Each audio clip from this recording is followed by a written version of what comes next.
Do you remember you and Deckel playing Rob Cassidy and I at the U.S. Open one year, and losing my mind because Cassidy wouldn't stop dinking down the line, and Deckel Ernied. I played atrociously, like one of the worst you did. I was like, we've got this. This dude can't make a shot. So basically, I was just like, Deckel, I can't speed up, I can't drive, I can't counter, I can't do anything. I'm just gonna dink cross court with Rob Cassidy forever, and he will freak out and he will go up the line. He's like, okay, all right, well, I'll earn it when he goes up the line. And I was like, please do that, because I can't hit the ball in otherwise. I've never felt so helpless on a pickleball court. Even like after the 13th exact same pattern, Cassidy is still bewildered that he's getting earned. Like, what's going on here? I was like, Cassidy, that's the 13th time it's happened. You can't have that look on your face after. It looks at the ref like, kitchen, right? Yeah. Kitchen. Like, I did challenge. Like, yeah, just absolute bewilderment. Because you know why? Why? Because it feels right. It feels right. Legendary.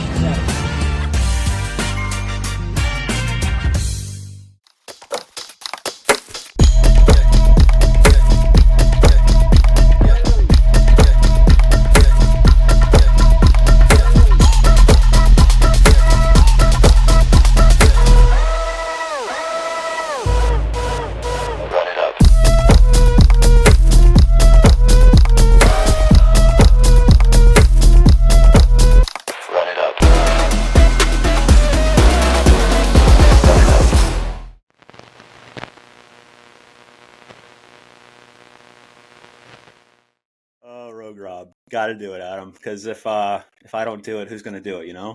Hey, that's how it is for some things in life, buddy. You know. You just gotta take the proverbial bull by the horns, if you will. Yeah, that's right.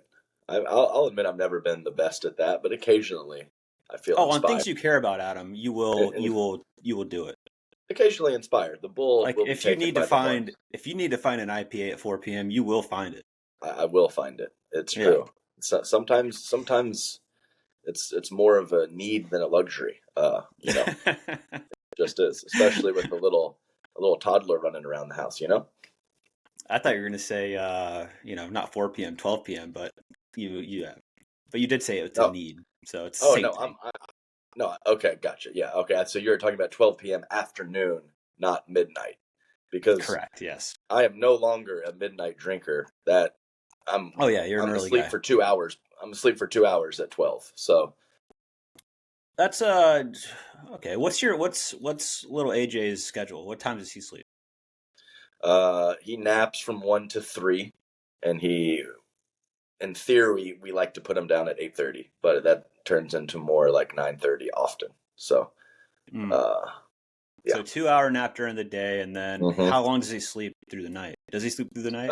It's pretty good now, but he was late. Like a lot of kids start sleeping through much earlier than he did. He's been a bit of a pain in that regard, but it's getting pretty good lately. So maybe sleeps all the way through 5 of 7 days of the week, something like that. Yeah. So like 9:30 or 8:30 to like 6:30 later. Yeah, somewhere between 6 and 7:30, all depending. Yeah. All depending on how much he ran about the day before. That's right, and he really needs and wants his mother in that first hour of the morning. So occasionally, Dad gets to sleep in, and that's nice. So does he want Dad to put him down, or does he want Mom to put him down? He needs me to put him down for his nap. Got it. Because you're the nap dad. Yeah. He cares less about me. So when he falls asleep in my arms and I go to put him down, like him moving away from me is not that big of a deal. But if she's in the same situation and tries to put him down, he freaks out because Mom is putting him down. But Dad is kind of whatever. And so I'm the nap guy. Yeah. What other nice roles do you play? Like, do you feed him, or what's that situation? Yeah. Well, I'm Dad by myself for several hours. But he doesn't care. He's like, is there anything he's super particular about other than like getting put down? He's and this is how it is for basically all kids. They're worse for their mother. Yeah. Like that's their main comfort. So if they're gonna have negative feelings or negative reactions, it's often with the mother, not the babysitter or the dad. So that works out nicely for me. I mean, he's a champ. Like, he's a champ for the most part. But he will be an ASS for his mom at times. Yeah. And you get a little break. You're down in Orlando now for MLP. Oh yeah. Yeah. Down in Orlando, had the team, all 6 players came out. So we're getting some touches and some warm up in before the event. We play on Thursday, Miami Pickleball Club. And on Friday, we only have 2 matches for this one. Friday, the home team, the Orlando Squeeze. So, all 16 premier teams will be here for this event, and it's pretty intense. Go ahead. I was just going to say, how are you guys approaching the 6-player situation? Are you guys doing it as like you have your 4-court players and then kind of 2 subs that are good to like throw into practice, or like what's the role of kind of the 2 sub players? I mean, they're basically filling in. Not all teams bring them. You're not required to bring them to the events. We did. And we're going to give the option to the players who will not be in the lineup moving forward, whether to come to an event or stay. So it's a big mix of those players showing up. So but what if somebody gets hurt? If somebody gets hurt, then there are on-site alternates. Why are we doing that though? That was the whole point of having the extra players. Yeah, no, I hear what you're saying. So so that's where it's at from that regard. And you have to basically, the away team at 8 p.m. the night before competition has to put in their top 4 players for that match the following day. And then the home team gets a 2-hour window up until 10 p.m. to react if they want to change their possible roster choices on the away team's choices for their top 4. Got it. So, so that's definitely a new wrinkle. And putting that in, and it is a bit unfortunate that you can't really like plug and play or have a single specialist. If you are one of the top 2 men and top 2 women for that particular match, you will play that whole match. So you will play gender, you will play mixed, and you will play the Dream Breaker. So you can't like have a single specialist or a mixed double specialist and play all of your players throughout the 3 disciplines. Yeah. What are your thoughts on that? My initial reaction is like, I'm not a big fan of that. I think not like, to me, it's like almost negating having the 2 extra players on your team. If, well, one, they're not required to be there. It's like a baseball team traveling to an event, right? If like, if they don't have their bench players, why, or like a relief pitcher, then, you can just use the one that's local to the place. I don't know. It kind of negates having the extra players. I know they had a bunch of players on, that were signed that they needed to like get to work and like, right. like, without having extra teams. Like, I get that, but I would like to have seen like, just in terms of like the strategy and flexibility to see like, maybe somebody's great at men's doubles, not at mix, or vice versa, or singles. But what's your take on that? My initial take is obviously not great, but no, I would like the flexibility too. Yeah. So to have a single specialist possibly on your, like, it gives you, I think it's more strategic with how you construct your roster if you have that ability. I mean, there's plenty of like, like Colin Johns, right side men's specialists, or someone who struggles a little bit in men's, but has that great athleticism and movement. It can be more of a force in mixed, So I do wish you had more flexibility on plugging and playing and having some specialists among your roster, but that's not the situation we're in. So, but Adam, also, it's not the situation we're in right now because rules do change in MLP. Yeah, no, they do. Yeah, they do. They do. So who knows what's going to happen next event? Yeah, I'm refreshing it every day to see if anything new is on there. Yeah, you have to. And you do have, and I will bring up with this 6 person rosters, 3 men, 3 women.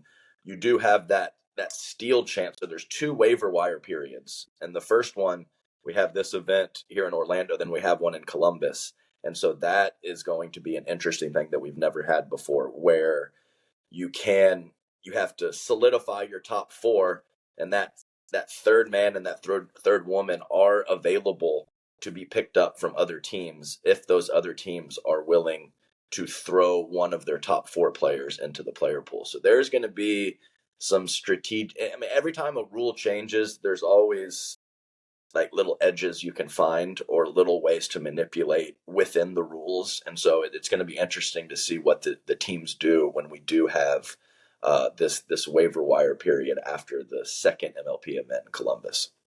Yeah. So that's a nice wrinkle that will bring in some. There's some really good fifth, sixth players that could very well step in, and maybe somebody's not playing well at the time, and you're okay to drop them. So if they drop into the player pool, they're off that team essentially, right? Like full on. It's not just for the event. Yeah. So basically, the thought process behind it is to get all of the top talent in the top four. So if there's just a really studly guy or girl in that third spot, and then there's a team that is struggling, we don't want that person sitting on the bench. We want them playing for another team. So, that's fair. This is, I mean, it's a similar situation with the PPA and some of the rules there. It's just like, it's just so new and so fresh. So they make a rule, UPA makes a rule, and then like the players kind of like push back and find ways to exploit it. Same thing in MLP, the teams, and then it just kind of goes back and forth until it settles. And, never going to be perfect, but this is kind of the way it works here. So we'll see how this new waiver wire rule, if it's complete chaos, if it works smoothly, who knows? But I like the idea of it. I will say, Adam, I've been impressed just being as, I've been removed from MLP for a minute now, having taken that buyout, but I feel like the diehards are still very much into it. We had that break in MLP with the merger situation that happened, and people are like, is MLP going to be okay after that? Was that too long of a kind of a lull? Did it lose momentum? That kind of thing.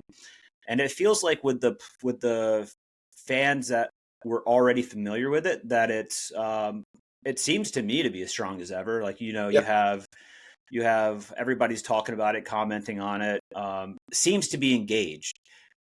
I wonder if it's like a bit complicated in terms of new fans coming in and watching and understanding kind of all the nuances, because we got to find that balance of making it easy enough. This was always the argument with scoring. We need to make it easy enough for somebody coming in to watch it for the first time to really understand how it works, while also having kind of the fun wrinkles to it that you're talking about with like the steals and stuff like that. I just wonder if it's conducive to a casual viewer that's coming in to watch it for the first time. Right. No, I understand that. I get what you're saying, and I think really the main thing for that is consistency.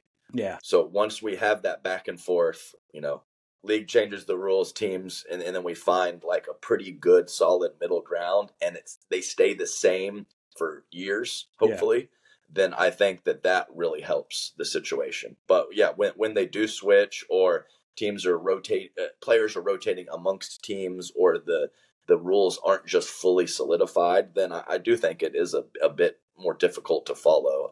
But I think it's just one of the growing pains that has to happen to get this team format to have the right rules and regulations. And I don't even necessarily think it's like consistency. You're absolutely correct. That's the first thing that comes to mind for me. But I don't necessarily think it's the consistency in terms of keeping the same rules or scoring or format or team format. I think it's consistency to me and scheduling almost, and like time of year, where the events are going to be. Like if it's year after year that we know MLP is going to happen from April to July or something, and it's going to be just MLP, and that's like what fans can look forward to, and they can kind of gear up. It's like baseball season, right? It's like, you're kind of following spring training. What are the moves being made? The season starts, then you're tracking it, and you're into it until it's game 94, and then you're just like, season's never ending.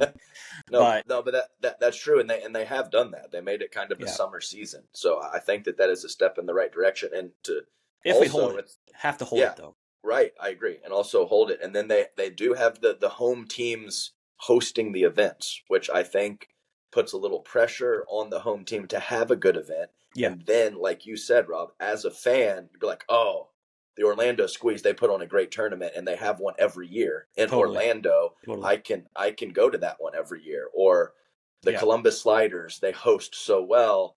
And then maybe even some of the surrounding states or people will travel to that event because they know it's going to be quality and it's consistently in the same spot. So I agree with that completely. And I think that is important.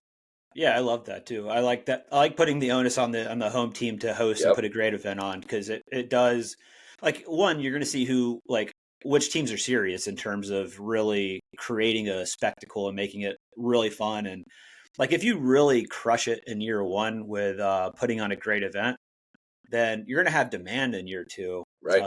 Year three. Like fans are going to be like, well, you got to do this again. And that's going to help create some consistency in terms of putting some pressure on, let's not change the format again. And a lot of these owners have assets and ability to make these events good, and they have egos. And they want their, you know, I mean, these are like pretty heavy hitting people in business, and you know, and they don't want to put on a weak event. So I think when you add all of the things they have at their disposal, plus they really want to show up maybe somebody else or put on a good event, that can only be positive for the league. So I think it's going to be a great year, and I'm excited for the summer. Put my money on, if I'm just thinking about ownership groups, I'll put some solid money on the Chaffetz organization putting on a really, really great event in St. Louis. That I think is going to be I think I saw they're doing it at an arena, like indoors, which is going to be super dope. Going to have great viewership, like, you know, and you know, that's their city, you know, especially university there. So I think that's going to be that'd be one that's, you know, exciting to go to, exciting to watch. And I know they're doing a lot of things as an organization. Like they hired Andrew Haynes, and I talked to him a little bit about doing a retreat type, like hosting a retreat on their behalf. So they're thinking outside the box a little bit and looking at how to build the fan base and how to create a business out of the team as well, which is really cool. So I'm hoping, I don't have a ton of insight into what other teams are doing, but I just know they're really putting a good foot forward in terms of trying to build out a solid franchise. Yep, no doubt. I agree with that sentiment about them for sure. So St. Louis Shock have always been on point with how they handle their business, and they got a pretty good squad on the court too. So that also is not surprising. Selkirk Court Strike, lightweight, breathable, seamless. So what I do like is the all one color. It's a nice style. Yeah, it looks good. These are available. Rob, 6 months sole guarantee too, which is super important for me because I'm an explosive athlete and a high-end mover, world-class foot speed and footwork. So sometimes I just blow through the soles. I like to tie my shoes really tight, and sometimes I get the loop of the tie and I slide on that and it rips, and I hate it when that happens. Seems to be my left big toe area, just sole gone. So to have that for 6 months is something that I need. Rob, are you playing some pickleball? And are you traveling internationally for some pickleball? We'll use playing pickleball very loosely. No, I'm playing better than I would have thought or hoped, or like the first couple times I went out, man, like it was really tough, like on the core, like any kind of rotation was tough, but it feels like, you know, with a strong Pilates regimen as I have, Adam, that all things are possible through Pilates. No, it's been like Malin teaches Pilates. We have a studio really close to here, so she'll take me in and like run me through some exercises to try to build some strength in the core. And when I say strength in the core, like if you like looked at me, you'd be like, "There's no strength in the core. It's like looks like mush." But I think there's some stuff. I think there's some stuff underneath that layer. There's got to be something down there. Yeah. But it's been nice to be on court. More than anything, it's just been nice to be on court and like running around and playing. It's really like renewed my sense of joy and love for the game. Just I felt like I was so cooped up watching a lot of pickleball, but going out and like just playing, trying to hit drops, trying to move a little bit, trying to get into the flow of like, I just missed it, dude. I don't know if you ever get that feeling of like getting back on court and like running around and playing, getting like a deep sweat in and just like, you know, hitting some nice shots, feeling crisp, feeling like you still got it a little bit. And then it just makes you love it a little bit more. It's similar to golf, right? You hit a couple good shots, you're like, it's the best sport in the world. And then you like hit, you know, a drive that goes 3 feet left, and you're like, the sport is so stupid. So Yeah. it's kind of that situation where I'm loving being on court, hitting some balls. I think maybe there's no expectation, no pressure I'm putting on myself. So I'm just like truly just enjoying it, not expecting to hit perfect shots, not expecting to be clean and crisp. And that's allowed me to like just have fun with it. And it's like every time I go play now, it's like, man, this is like, I just literally, it felt like I went to like the playground for 2 hours and just played as a kid. Like it's super fun. And it was like at the beginning. Yeah. Exactly. my first year, it was pure joy. Not that the rest of it wasn't, but there were some expectations, or it turned into like, oh, this is for real. I actually can do this as a job. And, hobby to job is a different mindset. And you need every so often to reintroduce yourself to the joy of the game, because it is a pretty damn cool game. And such a fun game. It really is. So, no, that's good to hear. And, and I think a little bit of like I haven't, this sounds bad for somebody that hosts a podcast talking about pro pickleball, but I've kind of like not been as in tune with like what's happening. Haven't been watching quite as much, haven't been paying attention to the news and headlines quite as much. And like, even just like releasing my like kind of grip on the pro side of things has allowed me to just enjoy playing a little bit more. I think that it sounds odd, but it does feel like there's a piece of that has attributed to me enjoying it more, which is odd, but interesting. Yeah. So where are you going next? Like, do you have a schedule of when you're going to play a tournament? Yeah. So I am teaching a camp. So I have a good relationship with the guys over at Global Sports in Mumbai. They're putting on an event in Dubai, May 8th to 11th. And it's at I believe it better be indoors, right? Dubai in May, it's going to be super hot. But indoors, I believe it's at like a pickle/padel facility, which is pretty cool. They have some good connections in Dubai. I know UV's got a home there, and family's going to be there, which is cool. So I'm playing that May 8th to 11th. Right now, I'm only playing men's doubles with a kid from Mumbai, Vanchik Kupadia, I believe is how you say his last name. But pretty cool full circle. Like the first time I went to Mumbai to teach with Global was October 2023, and did like basically a week-long camp with some of their best players. Vanchik was there, and we did an MLP style event, which basically tracking whoever had the most points, and Vanchik ended up winning. So he won my paddle at the time. So kind of pretty cool. Like first experience going to Mumbai, and Vanchik won the paddle. And now I'm playing men's doubles with him at an event in Dubai, look at it 2 years later. So really cool to see like where India's come and how far, like how much better these guys have gotten too. Like they've all raised each other's game, and it's really great. And then I'm teaching a clinic or a camp May 5th to 7th in Dubai right ahead of it. So looking forward to, like, I'm enjoying that more too. Like I'm enjoying the instructional side of things, even just like creating content on my own, not like teaching camps or clinics or lessons, but like just talking to the camera and talking about pickle. It's been a lot of fun. Yeah. That's not a shocking full circle pickleball story. There's a lot of those out there amongst the pros and the amateurs. So that's pretty legit. Go ahead. Go ahead.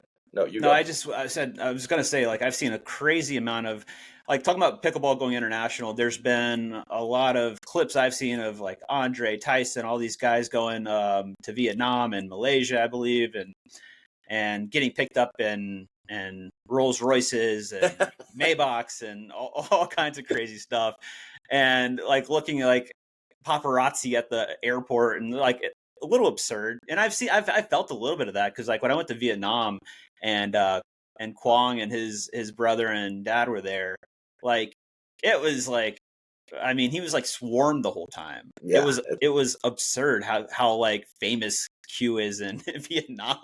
It's like just like a swarm of people following him, like walking around, and it's just it's interesting culture over there. Yeah, well, from wooden paddles at the rec center with 80-year-olds to superstar status for some of these pickleball players, it's pretty dang cool, man. And I heard Vietnam is ridiculous. Like it is popping over there in a big everywhere. way. Yeah. which is just the best. So, and I might be heading directly there after Dubai. Do it. I told Shelby Bates I'd play mixed with her, but I have to find a men's partner. I don't know if you want to go to Vietnam last minute, Adam, but I'll play some men's with you in Vietnam. No, I don't think I could. I don't think I could squeeze it in. Don't say no so fast. Just think about it. Let me talk to Prof. Let me talk to Prof.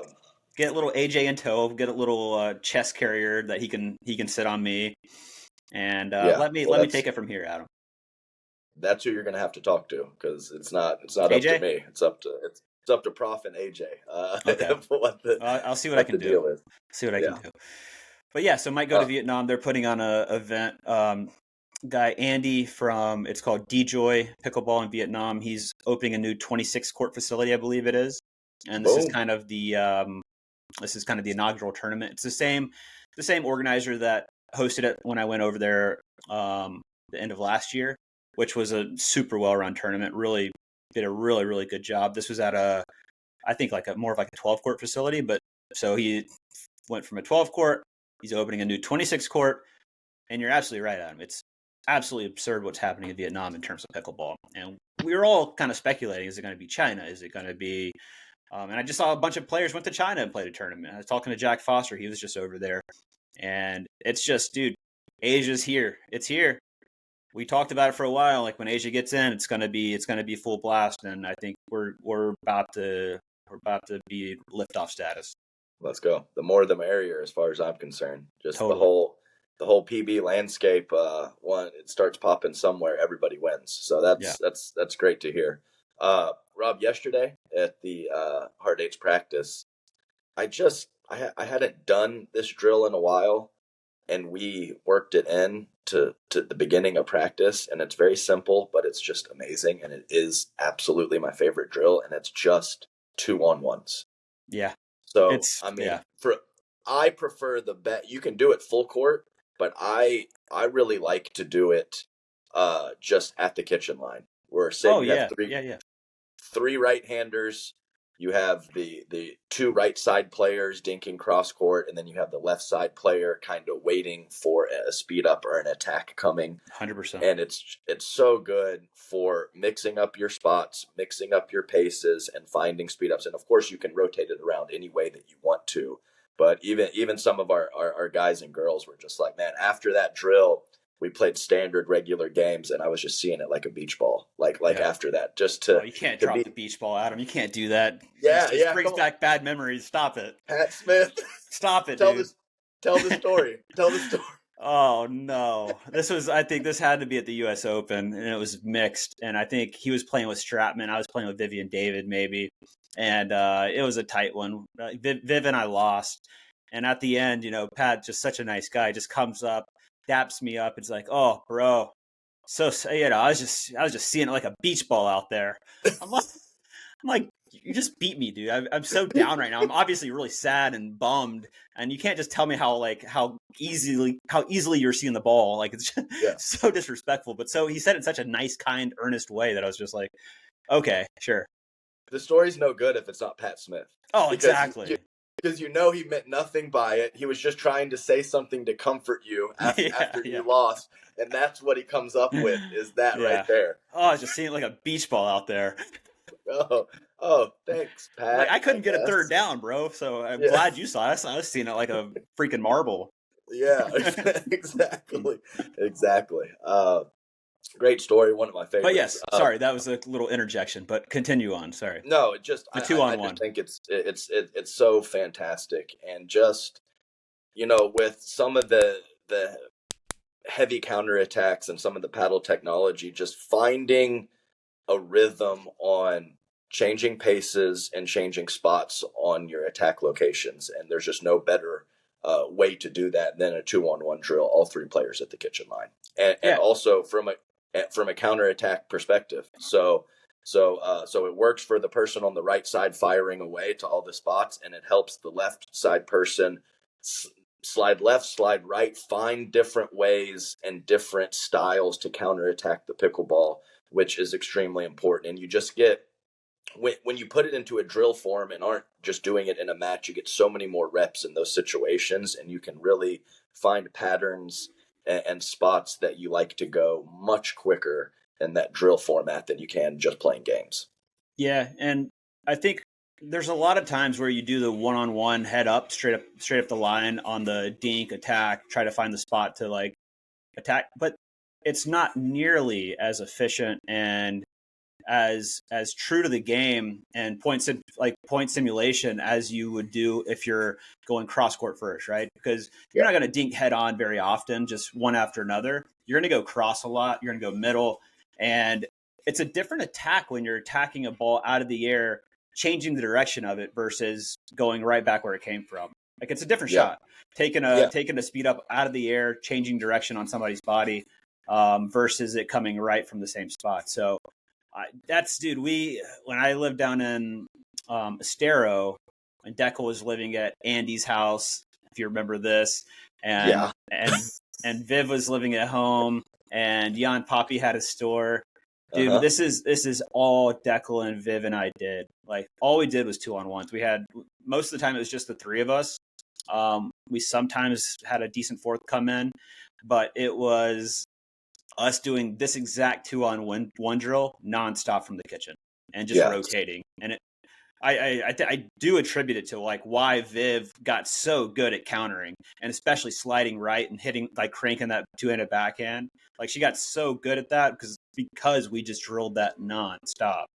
Yeah, I agree. And I think that slide to find the two-handed backhand, and then she started going scorpion with the forehand too. And that I guarantee that was developed from that drill, you know? Yeah, and as you said, Rob, the 1v1 straight ahead, fine. You know, that's a good drill, but the 2-on-1s is a great drill. And and I think it's important. One other note for any amateurs at home that want to try this out or do it.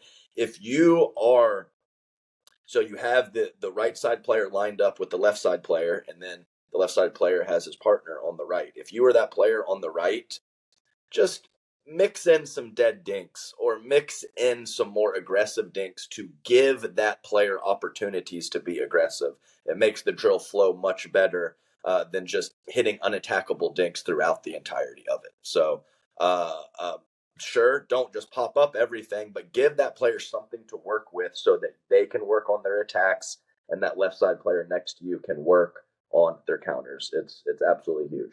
Yeah, so people say 3 is a bad number for pickleball. It's actually a great number, Adam, and it's like you're gonna get so much more out of a 3-person session than you would just playing. Like right now, it feels good for me to just play. I've drilled very little, but like getting the the base level fitness back of like the air and the I just haven't done anything for 8 weeks basically. So trying to get the legs back up to speed, and you can only do that when you're like really moving and trying to get to the kitchen line after a return. Yeah, I was just gonna say. You said I haven't done anything for 8 weeks. I was like, well, me either. I don't. I mean, I don't have anything else to say about it. So, you're like same. I go up and down with my activity, and I'm in a lull right now. So what else can I say about it? Well, you gotta get out there and show them how to have baby soft hands, Adam. Yeah, that's right, Downy. You can't earn any Downy soft. That's a fact. You can. It's funny. It's fun when they try, though. It's fun when they try. Yeah, I mean, you can try. It ain't gonna work though. Adam, one last throwback. Do you remember you and Deckel playing Rob Cassidy and I at the U.S. Open one year, and losing my mind because oh god, Cassidy wouldn't stop dinking down the line, and Deckel earned. I mean, you guys. I think was it a game? I think it was a game to 15, but I think you guys won 13 of the points off Deckel's earnies. Yeah, and like I played atrociously. Like one of the worst you did. I was like, we've got this. This Adam can't hit a ball. Like that's the worst I've ever seen you play. This dude can't make a shot. So basically, I was just like, Deckel, I can't speed up, I can't drive, I can't counter, I can't do anything. I'm just gonna dink cross court with Rob Cassidy forever, and he will freak out and he will go up the line on the fourth or the third or maybe even the first ball. And Deckel was like, okay. He's like, okay, all right, well, I'll earn it when he goes up the line. And I was like, please do that because I can't hit the ball in otherwise. That was like, I wish that was recorded somewhere because it was just the absurdity of it. Like you and I were just like, I just remember like I've never felt so helpless on a pickleball court. Yeah, and like even after the 13th exact same pattern and exact same result, Cassidy is still like bewildered that he's getting earned. Like the look on his face after he gets earned, he's just like what's going on here? I was like, Cassidy, that's the 13th time it's happened. You can't have that look on your face after. It looks at the ref like kitchen, right? Yeah. Kitchen. Like I need challenge. Like... Yeah, just absolute bewilderment. Yeah, no, I definitely, I don't remember all the matches, but I remember that one. Perfect. Oh, good little journey down memory lane. We good. Oh, yeah. Let's let you get back out to MLP, Adam, and get whipping these young pups into shape. You know, got to get them going, man. Got to get them going. If anybody's going to do it, it's going to be you. Let's go.